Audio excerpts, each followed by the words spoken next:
Moby-Dick, or The Whale by Herman Melville. Chapter 100, Leg and Arm.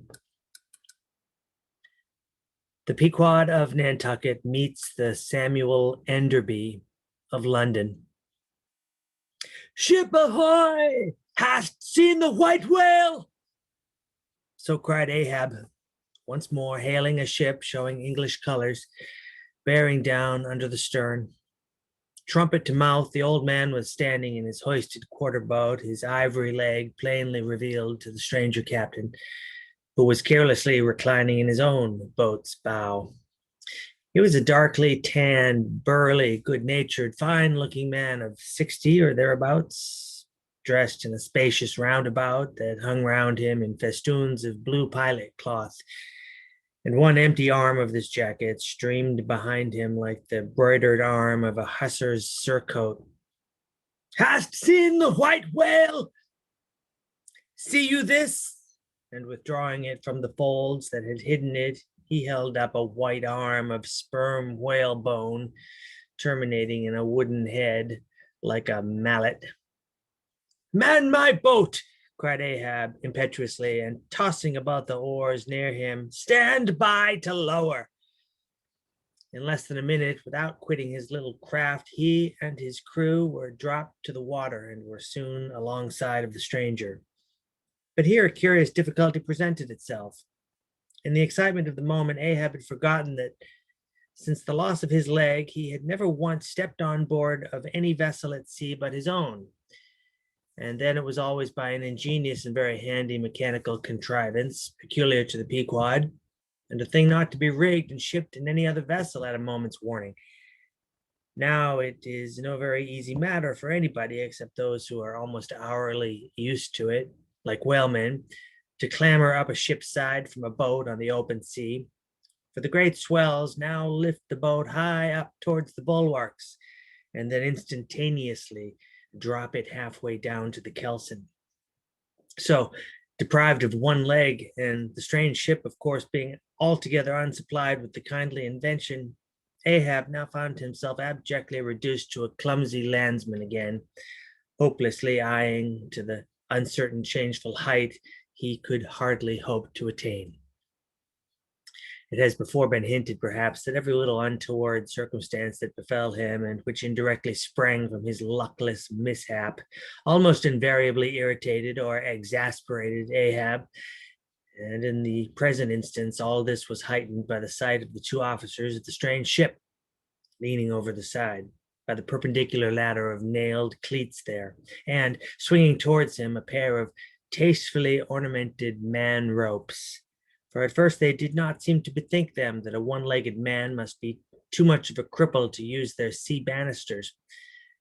But this awkwardness only lasted a minute, because the strange captain, observing at a glance how affairs stood, cried out, I see, avast heaving there. Jump, boys, and swing over the cutting tackle."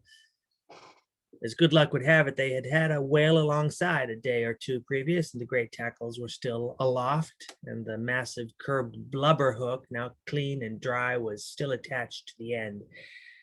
This was quickly lowered to Ahab, who, at once comprehending it all, slid his solitary thigh into the curve of the hook. It was like sitting in the fluke of an anchor or the crotch of an apple tree. And then, giving the word, he held himself fast, and at the same time also helped to hoist his own weight by pulling hand over hand upon one of the running parts of the tackle. Soon he was carefully swung inside the high bulwarks and gently landed upon the capstan head.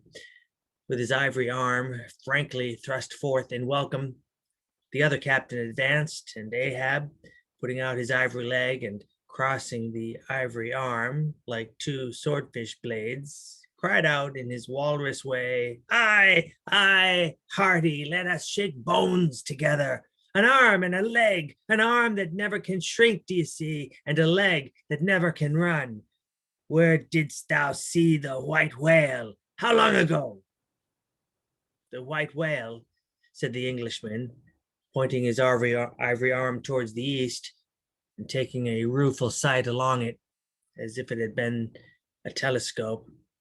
There I saw him on the line last season. And he took that arm off, did he? Asked Ahab, now sliding down from the capstan and resting on the Englishman's shoulder as he did so. Aye, he was the cause of it, at least. And that leg, too? Spin me the yarn, said Ahab. How was it? It was the first time in my life that I ever cruised on the line, began the Englishman. I was ignorant of the white whale at that time. Well, one day we lowered for a pod of 4 or 5 whales, and my boat fastened to one of them. A regular circus horse he was, that went milling and milling round so that my boat's crew could only trim dish by sitting all their sterns on the outer gunwale. Presently up breaches from the bottom of the sea a bouncing great whale with a milky white head and a hump, all crow's feet and wrinkles. It was he, cried Ahab, suddenly letting out his suspended breath. And harpoons sticking in near his starboard fin. Aye, they were mine, my irons, cried Ahab exultingly. But on. Give me a chance then, said the Englishman good-humoredly. Well, this old great-grandfather with the white head and hump runs all afoam into the pod and goes to snapping furiously at my fast line. Aye, I see. Wanted to part it, free the fast fish. An old trick. I know him. How it was exactly, continued the one-armed commander, I do not know, but in biting the line, it got foul of his teeth, caught there somehow, but we don't know it then. So that when we afterwards pulled on the line, bounce, we came plump onto his hump instead of the other whales. That went off to windward, all fluking. Seeing how matters stood and what a noble great whale it was, the noblest and biggest I ever saw, sir, in my life, I resolved to capture him, spite of the boiling rage he seemed to have in him. And thinking the haphazard line would get loose, or the tooth it was tangled to might draw, for I have a devil of a boat's crew for a pull on a whale line. Seeing all this, I say I jumped into my first mate's boat, Mr. Mounttop's here, by the way, Captain Mounttop, Captain. As I was saying, I jumped into Mounttop's boat, which, do you see, was gunwale and gunwale with mine. Then, in snatching the first harpoon, let this old great-grandfather have it. But Lord, look you, sir, hearts and souls alive, man, the next instant, in a jiff, I was blind as a bat, both eyes out, all befogged and bedeadened with black foam, the whale's tail looming straight up out of the perpendicular in the air like a marble steeple. No use sterning all then.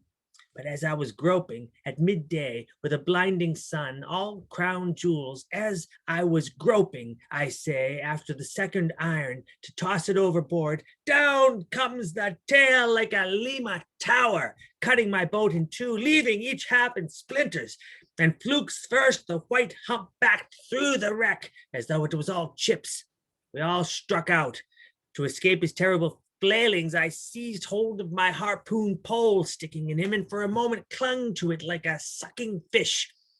But a combing sea dashed me off, and at the same instant the fish, taking one good dart forwards, went down like a flash, and the barb of that cursed second iron towing along near me caught me here, clapping his hand just below his shoulder. Yes, caught me just here, I say, and bore me down to hell's flames, I was thinking, when all of a sudden, thank the very good God, the barb ripped its way along the flesh, clear along the whole length of my arm, came out nigh my wrist, and up I floated.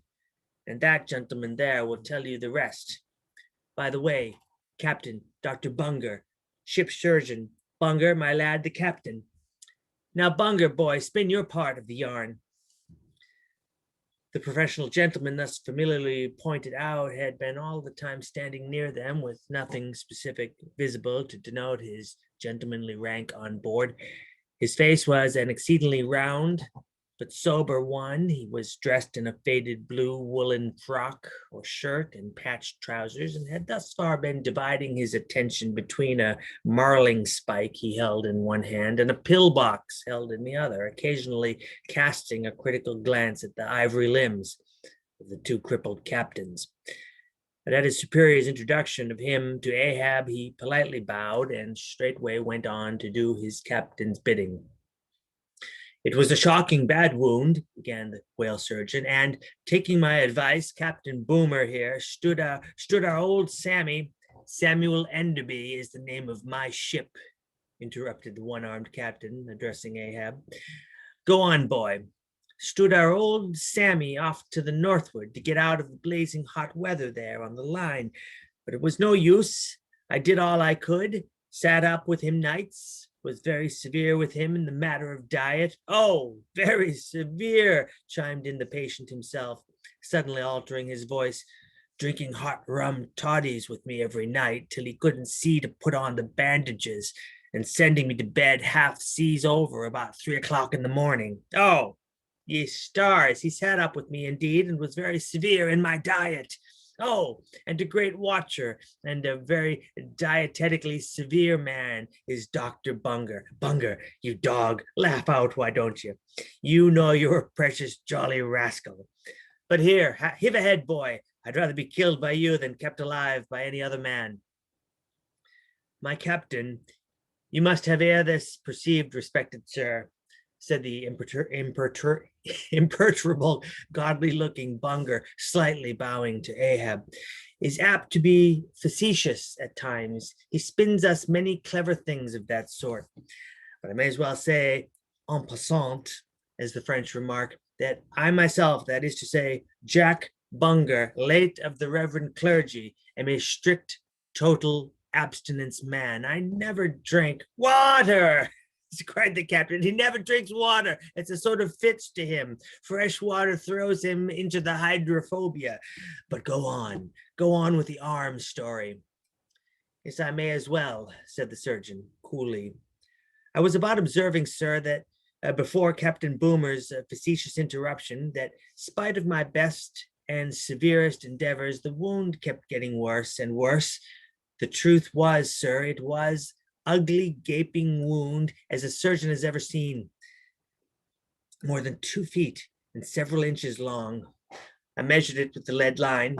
In short, it grew black. I knew what was threatened, and off it came. But I had no hand in shipping that ivory arm there. That thing is against all rule, pointing at it with the marling spike. That is the captain's work, not mine. He ordered the carpenter to make it. He had that club hammer there put to the end to knock someone's brains out with, I suppose, as he tried mine once. He flies into diabolical passions sometimes.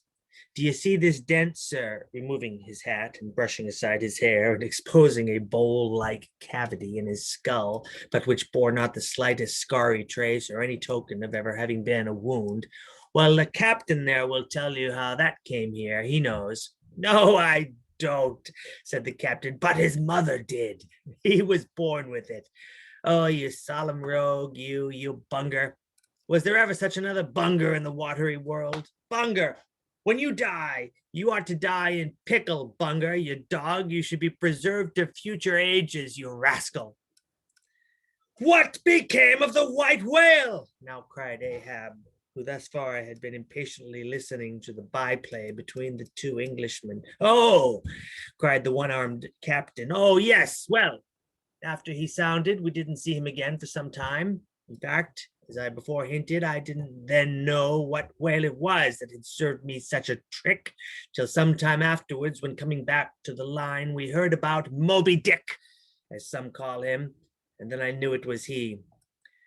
Didst thou cross his wake again? Twice. But could not fasten? Didn't want to try to. Ain't one limb enough? What should I do without this other arm? And I'm thinking Moby-Dick doesn't bite so much as he swallows. Well then, interrupted Bunger, give him your left arm for bait to get the right.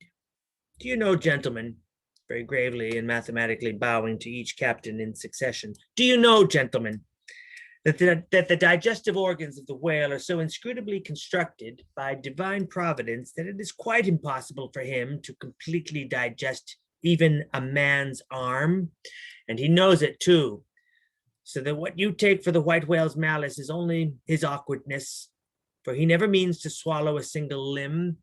He only thinks to terrify by feints. But sometimes he is like the old juggling fellow, formerly a patient of mine in Ceylon, that making believe swallowed jackknives. Once upon a time, let one drop into him in good earnest, and there it stayed for a 12-month or more. When I gave him an emetic, and he heaved it up in small tacks, do you see? No possible way for him to digest that jackknife and fully incorporate it into his general bodily system. Yes, Captain Boomer, if you are quick enough about it and have a mind to pawn one arm for the sake of the privilege of giving decent burial to the other, why, in that case, the arm is yours.